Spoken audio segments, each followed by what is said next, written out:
ভালো থাকাটা হয়তো আমাদের কপালে আর নেই।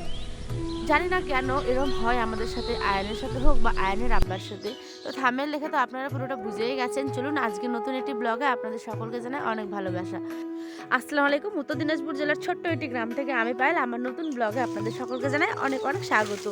তো এখানে সকালবেলা উঠেই দেখো মা পড়েছে কিন্তু কাজে লেগে পড়েছে, আর আমিও আমার কাজে লেগে পড়েছি। এদিকে আমি সকালবেলা উঠেই ঘরটা পুরো ঝাড়টার দিয়ে উঠান চলে এসেছি ঝাড় দেওয়ার জন্য। আর পিছু পিছু আয়ানও চলে এসেছে আমাকে হেল্প করার জন্য। তো দেখো আমি যেদিক যেদিক যাই আমার বাবাটাও কিন্তু সেদিক সেদিকেই যাচ্ছে। তো চলো, আর এই যে দেখতে পাচ্ছ পুচকু পুচকি দুটো, এখানে একটা যে আছে এই যে পুচকিটা, এটা হচ্ছে আমার ভাতিজি, আর যে বল নিয়ে খেলা করছে সেটা হচ্ছে আমার একটা ভাই। তো সকালবেলা উঠেই বাসে উঠার নাকি নেগোতে নেই, সেই জন্য দেখো রৌদ্র উঠেছে এত সকালবেলা আজ, সেই জন্য লেগে পড়েছি কাজে ভরদমে। কিন্তু রাতের দিকে হঠাৎ এত অঘটন ঘটবে কে বা জানতো বলো। আর বললাম না, ভালো থাকা হয়তো আমাদের কপালে নেই, সত্যিই তাই। একটার পর একটা বাচ্চা হোক, বাচ্চার মা বাবা আমাদের লেগেই থাকে। ঠান্ডা গরম যেই হোক না কেন জানো, অসুস্থ মানে লেগেই থাকি আমরা। তো কি করব, সমস্ত কিছু মন খারাপ বাদ দিয়ে তো সংসারে কাজ না করলে তো হবে না, তাই না? তাই ঝাড় দেওয়া শুরু করে দিয়েছি। আর যতগুলো ক্যাথা কম্বল ছিল সম্পূর্ণ আজ রোদ্রে দিয়েছি।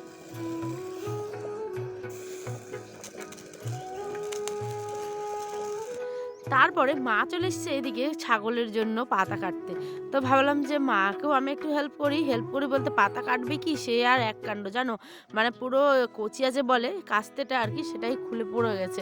তো চলে আসলাম, আর এই যে দেখো বালিশগুলো তো রোদ্রে দিয়েই দিয়েছি, আগেই বললাম তোমাদেরকে।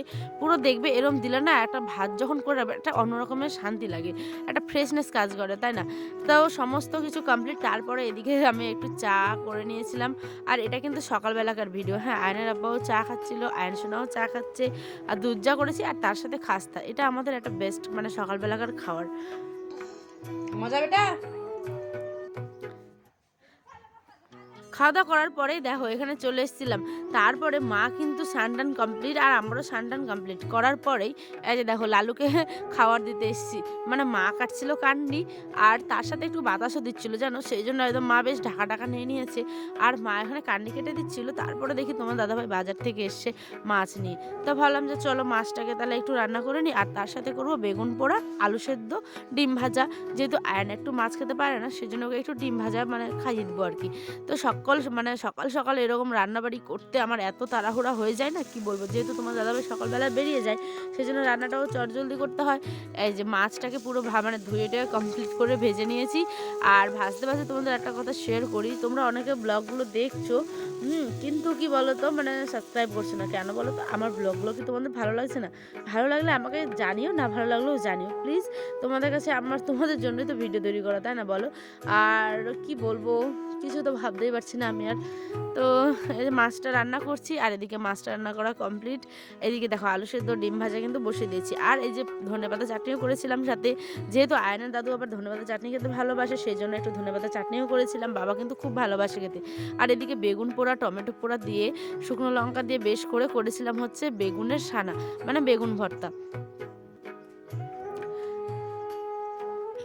তারপরে ওই যে বললাম না যে মা এখানে কাজ করছিল, মা আমাদের এখানটায় মানে উঠানটাতে কী হয়েছে বলো, ধারগুলো কি না মানে ফেটে ফেটে যাচ্ছে, মানে মাটি ছাড়া, ঠিক আছে? তো ওই জন্য এখানে মা একটু মাটি দিয়ে দিচ্ছে। এগুলো হচ্ছে কাঁচা মাটি বলে, গুঁড়ো আর কি, আমাদের এনে দিয়েছিল আর কি আমাদের। তো ওই জন্য আমি একটু মাকে হেল্প করছিলাম। মা এখানে দিয়ে আর কি পোষনি বলি আমরা, পোষনিতে মাটিটাকে বাঁচাচ্ছিল, আমি একটু পা দিয়ে বেশ করে চিপে দিচ্ছিলাম। তারপরে আয়ন সোনা দেখো ওদিকে উকি ঝুঁকি মারছে, কারণ ওর পেয়েছে ঘুম। তাই আমি আর বেশিক্ষণ করতে পারিনি, ভাবলাম যে চলো মা এখন একটা জল দিয়ে দিবে, জল দিয়ে এটাকে একটু মাখতে দিবে, তারপরে এর উপরে দিবে মুছে আর কি। তো তারপর আসি মেন কথায়। রাত্রেবেলা হঠাৎ তখন বাজে 3:30 পৌনে 4টের মতো, দেখি আয়নের আব্বা তাড়াহুড়া করে উঠে এতটা বমি করেছে যে কি বলবো, তোমরা কল্পনা করতে পারবে না। এতটা বমি করেছে যে হঠাৎ করে মানুষটার কী হলো, আমি তো পুরো ভয় পেয়ে গেছি। আর এই যে দেখছো কাপড়গুলোও কিন্তু, এটা কিন্তু সন্ধ্যাবেলার, হ্যাঁ, আমি সমস্ত আয়নের চুসগুলো এরমভাবে কেচে টেচে রাত্রেই রেখে দিই, আর বাসনপত্র সমস্ত কিছু ধুয়ে রাখি। কেন বলো তো? আমার না আবার এরকম মানে বাসি বাসন বলো বা বাসি কাপড় চোপড় যেটা রাতে হয়, আমি সেটাকে রাতেই কেচে নিই। তারপরে বেশ ফ্রেশ ট্রেশ হয়ে ঘুমাই। আর এরকম মানে একটা অন্য রকমের শান্তি লাগে জানো? এই কাজটা হয়ে গেলে মনে হয় অনেকটা কাজ সকালের জন্য এগিয়ে রেখেছি। এই যে দেখছো চিপসগুলো ধুয়ে ফেললাম আয়রনের, আর বাসনগুলো ধুয়ে পুরো কমপ্লিট। আর ডাইনিং টেবিলটাকেও সাথে, সাথে মুছে-টুছে কমপ্লিট করে নিয়েছি। দেখো ফিনাইল দিয়ে মুছে-টুছে পরিপাটি করে রাখলে আর যখন ঘুমাতে যাবে এই পরিপাটি যে একটা শান্তি আরকি, কি বলবো? সকালবেলা উঠে না কাজটা এই ঠান্ডার দিনে অনেকটা হালকা হয়ে যায়। তোমরাও এরকম করো, দেখবে কাজটা সকালবেলা অনেকটা হালকা হয়ে যাবে।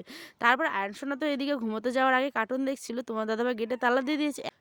এখন বাজে 3:45-র মতো। তারপরে আয়নের আব্বা বমি-টমি করে ওকে শুইয়ে দিয়েছি, রেস্ট নিচ্ছে একটু। আর আমি এদিকটা বমিটা পরিষ্কার করে নিচ্ছিলাম। কি করবে বলো? তো আজ এই পর্যন্ত। দেখা হবে অন্য একটি ব্লগে। ভালো থাকবেন, সুস্থ থাকবেন। আল্লাহ